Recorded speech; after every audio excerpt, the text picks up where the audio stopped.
असां पाकिस्तानी घणो करे फ़लस्तीन खे सपोर्ट त कंदा आहियूं, पर असां मां अक्सर माण्हुनि खे इहा ख़बर ई नाहे त इसराइल ऐं फ़लस्तीन जी जंग छो थी रही आहे।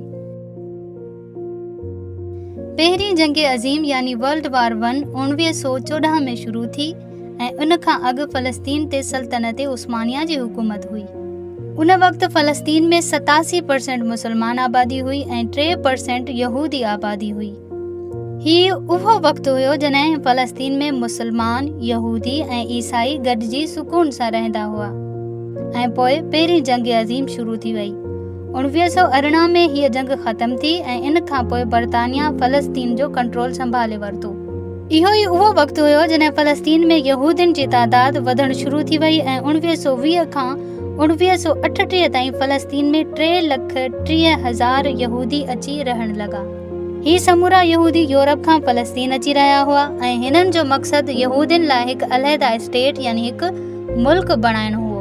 इन खां पोइ यहूदी फ़लस्तीन में ज़रई ज़मीनूं ख़रीद करण लॻा ऐं यहूदी फ़लस्तीननि खे उन्हनि ज़मीननि तां कढी छॾींदा हुआ जिन ज़मीननि ते फ़लस्तीनी कमु कंदा हुआ।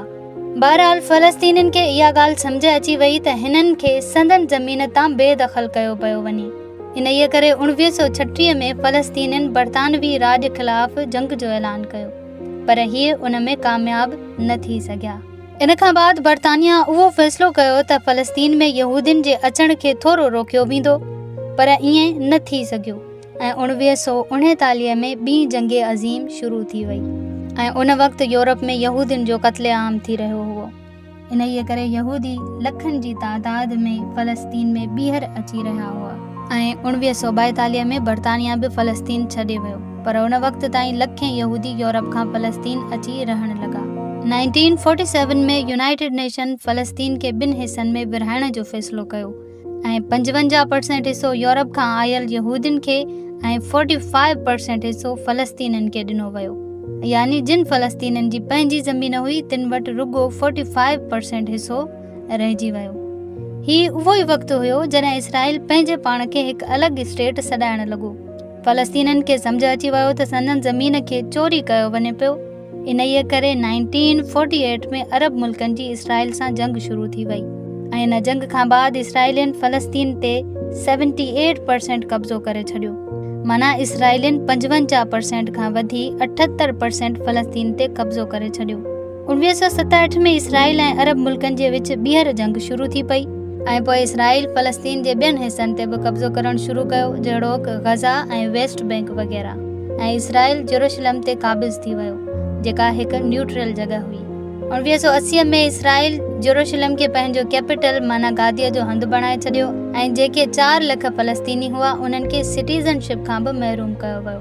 इन खां बाद इसराइल फ़लस्तीन में मुसलमाननि जा घर वग़ैरह तबाह करणु शुरू कया ऐं हिननि 2 लख यहूदी फ़लस्तीन में आबाद करे छॾिया आहिनि, जेको ज़ाहिरन गैर क़ानूनी अमल आहे।